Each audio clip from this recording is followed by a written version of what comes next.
Authenticity, authenticity, authenticity. How many times have we heard this word and how we're supposed to be authentic on social media? I get, I'm not sick of it, but just overwhelmed by it sometimes. You might feel the same way, but the reality is, what does it actually mean to be authentic? I think that's more important than just saying you have to be authentic. You have to be authentic. In today's episode, we're going to break down exactly what that means to be authentic, but more importantly, how, as a salon professional, to do it, and some really concrete ideas that you can take to your social media to really release and showcase your authenticity to the world.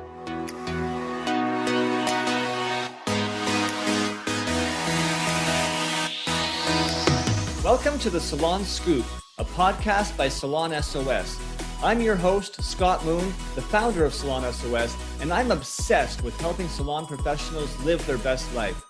In this show, we shop talk all things salon to bring you real-life stories, debates, entertainment, and inspiration to help you find happiness and success in this beautiful industry.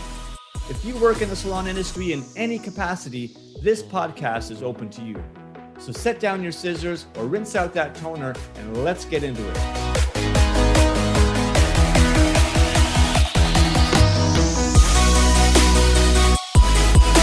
Hey everybody, welcome back to another episode of the Salon Scoop podcast. I'm your host, Scott Moon. With me as always, our salon expert, social media expert, everything expert, Sarah Perrin. Sarah, it is nice. It's nice to have your authentic self with us today. See, this is something I need to be a bit careful about because I feel like I'm a little bit too authentic at times and I maybe need to dial that back a little bit. So I feel like talking about professional authenticity is going to be a good one. Nice. Well, I think it's a topic that really warrants a conversation because we've all heard about it so often. And yet, although we probably know a little bit what it means, I want to start by talking about like why it's so important. And ultimately, it's because people don't buy what you do, they buy why you do it.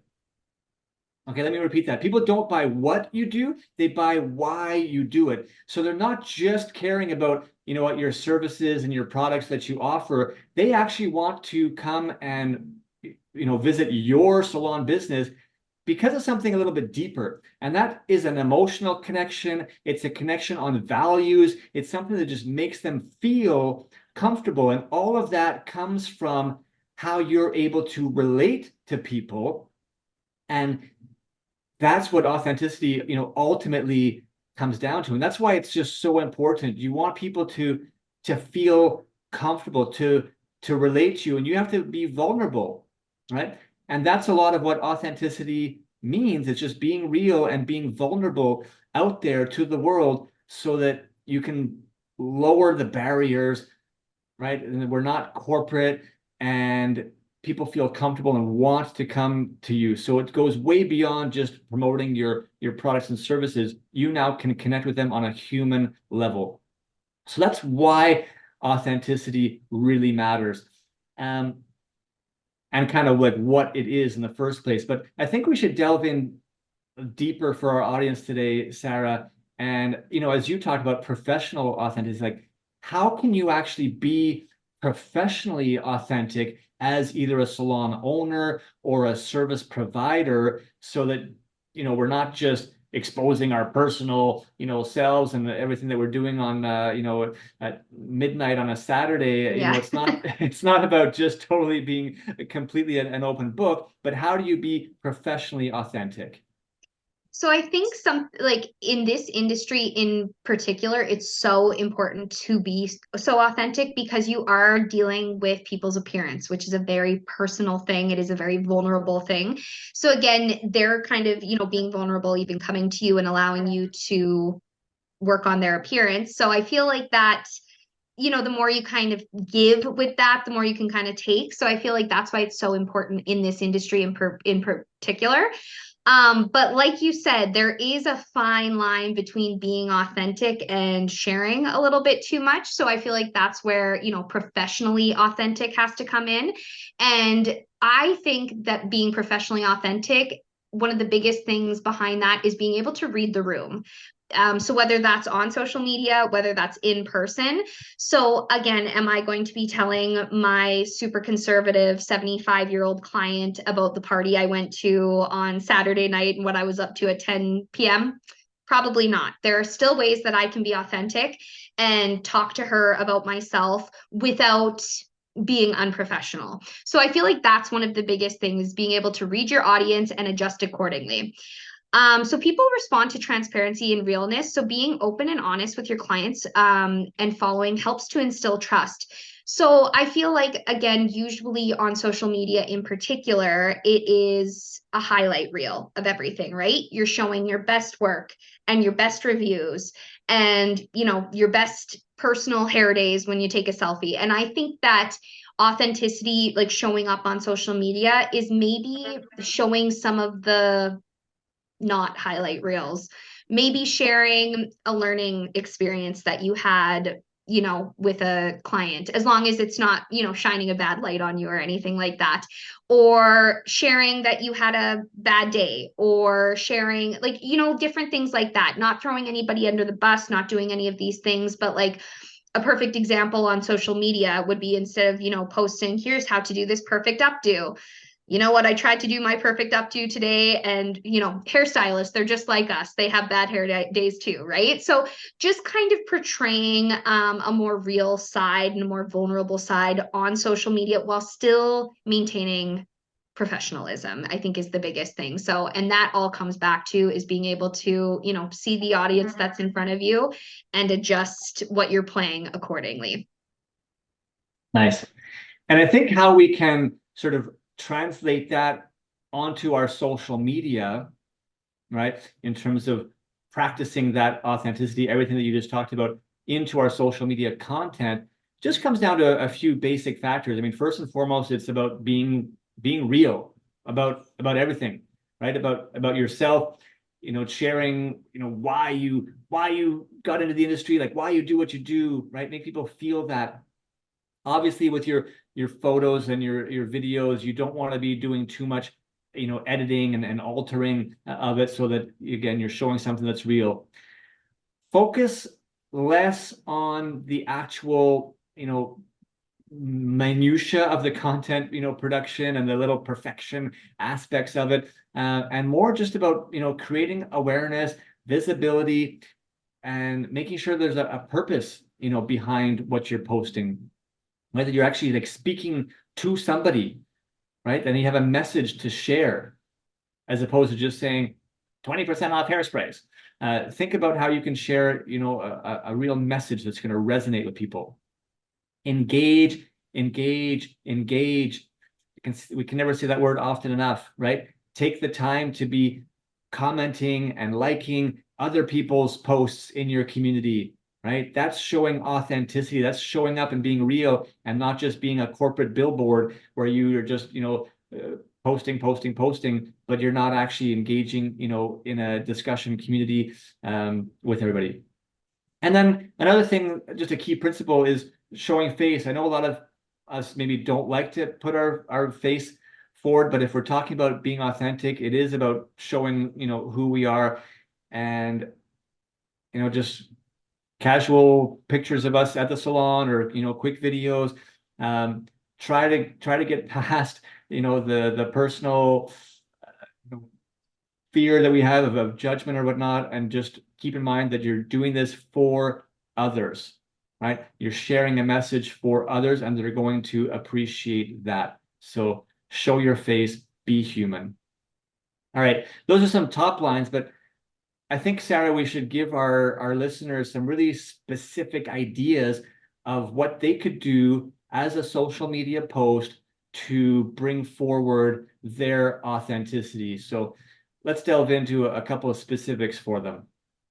So something I'm sure if any of you are on Instagram or TikTok or Facebook or really anything, a really big trend right now is the get ready with me, right? Just like the GRWM. We all see them and it's like, ooh, okay, this is fun. I'll sit and watch you get ready.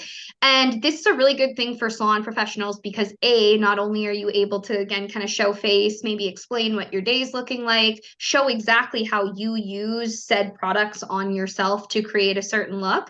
But also again, really great way to showcase retail products that you say. So it's kind of a, double two birds, one stone kind of situation. You're showing a little bit about yourself, you're showing how to use the products, and then you're also, offering this specific product for them to be able to purchase at a later time too. So super easy first idea to get you started with kind of a more authentic post. Love it. And how about a throwback? This is easy because you don't actually have to go and create content. Go and find an old photo of yourself, or maybe a few photos. Maybe it's from, your first day on the job, or back when you were in cosmetology school, or, a first hair show that you attended, something that's old, and you can sort of just share that story about, what you were going through at that stage, and yeah, a little bit of a history, and that'll always not just showcase, sort of who you are, give a little bit of a history, but it shows again that personal side that people will really connect to. You'll get tons of comments on a post like that. For all of our millennial listeners, this could be a really good opportunity to share your hair from like the mid to early to mid 2000s too. when Ah, there's nothing our like younger stylists love to see more than like how my hair was, how my sister's hair was when like we were kind of in school, because it was not cool. It was cool at the time, but it is not cool now. So throwback to some really bad trends that the younger generation kind of avoided, right? So easy idea for you. Yeah. yeah, absolutely love that. But make it a photo of you, just be open and say, what I did. This was my hairstyle that I rocked in grade 8, or whenever it was. And yeah, Exactly. And yeah, thank love God it. for you that I'm here to prevent you from doing this to yourself, right? So Love it. Love it. another thing you can share are just fun facts about yourself. This is something I love, really minuscule, kind of unimportant conversations like this. I love asking people, what's your favorite 5-cent candy? What's your favorite sad movie you've ever seen? What album would you listen to if you could only listen to one album for the rest of your life? Things like that. So share things like that about yourself, right? Like, here's a picture of me. My favorite movie is this. I love this TV show right now. And my 3 go-to products are this, right? So I'm like, just kind of fun little, I'll say Cosmo, if anybody read Cosmopolitan back in the day, and those Cosmo quizzes, they're Cosmo quiz questions, right? So like grab some of those, throw that out there. People love to know just like these random little facts about you. Totally. Totally. All right, here's another one more personal, is your community involvement. And this could be something that you personally are involved with. It's like outside of the salon scope, or it could be something that your salon is involved with in the community, and just share, right? Share something that you're doing to impact the community sort of outside of the day-to-day stuff at the salon, right? It again shows the human side, shows something about an interest of yours that you're connected to, and is a great way to just be a little bit vulnerable and put yourself out there. And people will really appreciate that. For sure. That's a big thing that I've definitely noticed is I tend to lean towards brands that share the same values that I do, right? So something that's really important to me is mental health. And so we do multiple things throughout the year involving, mental health kind of support and resources in our community. So then, I've had people come to the salon and say, it's because I saw that you guys had this initiative and we're doing this, right? So I feel like, again, it's not only a great way to kind of, again, show some authenticity and everything like that, but also just like a truly good way to give back to your community, and also just like connect with people who are like-minded and end up might being, long-term customers of yours. So kind of, Yeah. it's great on every front. I'm gonna throw this out. I mean, we're just being totally totally real here and authentic, trying to be ourselves here. we don't do this enough on our own social media, Sarah. Fair. And I think, just what you talked about, being involved in mental health. I've been involved with the Big Brothers and Big Sisters Association Canada for, I mean, the last 7 years, but then before that, I was part of it for 4 years. Like that's been a big part of something. I mean, and we never highlight this stuff on our social media, and we should, Yeah. and I think that's something that we can learn from as well as we're going through here. Sometimes we get all of us, we get too caught up on, okay, we got to make sure that all of our posts are consistent in terms of our image and our branding, and we sort of stay in a pattern. But ultimately, having these opportunities to just show a different side of who you are, the more personal side, will actually help really increase your ability to connect with followers. Absolutely. I would love to, and man, we're just going really off this one point, but I would love to just add one more kind of anecdote to that because I don't know if anybody saw the video of, I mean, okay, Stanley Cups are huge right now, right? They're the biggest, trendiest thing. And there was a girl who posted a video that her car had blown up and her Stanley Cup was intact. You could still hear the ice in it and everything like that. So then Stanley actually came out and said, like, look, like we'd love to replace your cup. Obviously, this is a big thing, that happened to you, but we'd actually like to purchase you a new vehicle as well.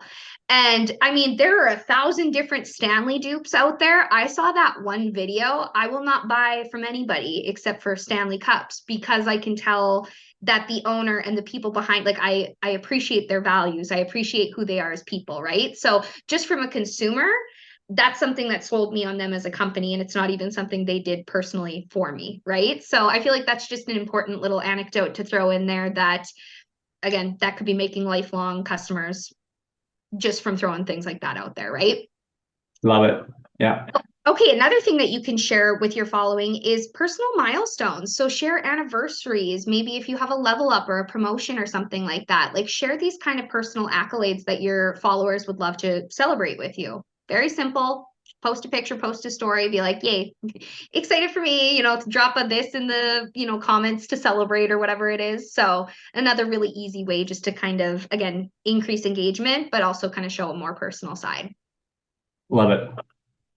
Can also go behind the scenes, right? Everybody loves to know what goes on outside of what they see, right? Your customers, clients, they come in and they see a certain part of their experience, but it'd be great to know what goes on, in the back room.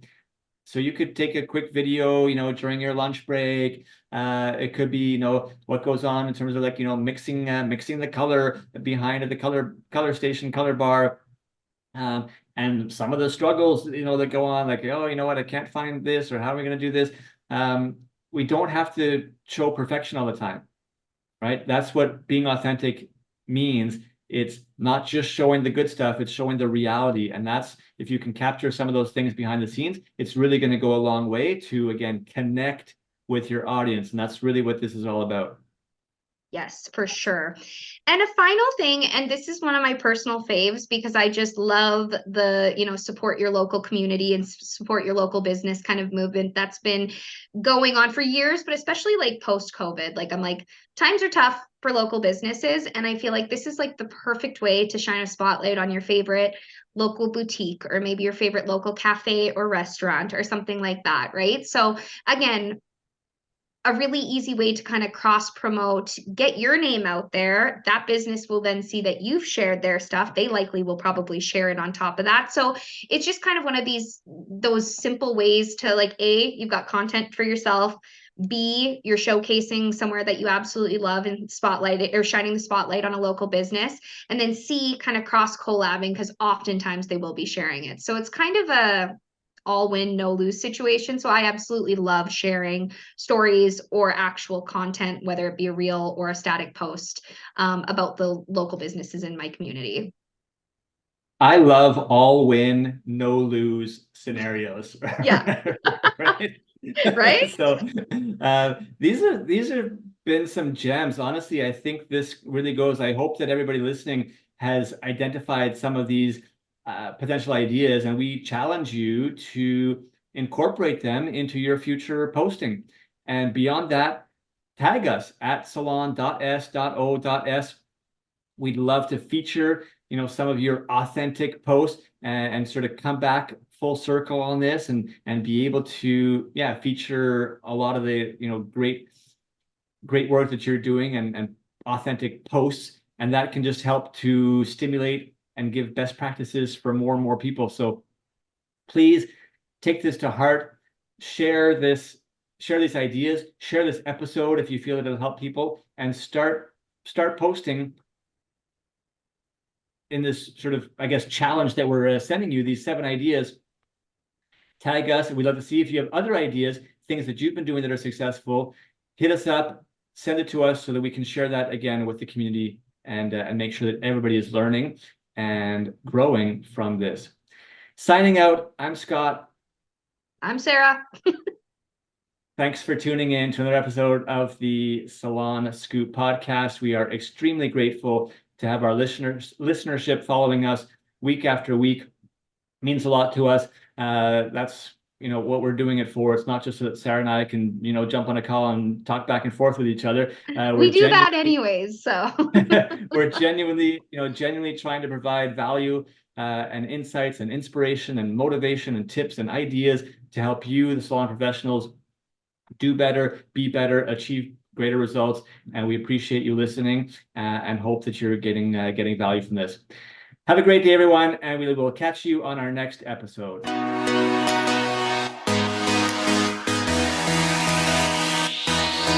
Thank you so much for listening to the Salon Scoop podcast. This show is produced by Salon S.O.S, a digital marketing agency by industry professionals for industry professionals. If you want simple and affordable solutions for any of your salon marketing needs, such as websites, client loyalty, Google search rankings, social media, or more, come visit us at salonsos.ca or on Instagram at salon.s.o.s. If you want to hear more episodes like this and help us continue to bring the industry great content, it would mean so much to us if you would support us in one of the following ways. Either share this episode with one other industry professional and rate the show on Spotify or write us a quick review on Apple Music. We want to hear your feedback. If you have follow-up questions or ideas for future episodes, please reach out. DM us on Instagram at salonus.s.o.s or hit us up on our website again at salonsos.ca. Again, thanks so much for listening. Now go get your hustle on, keep smiling, and we'll catch you on our next episode.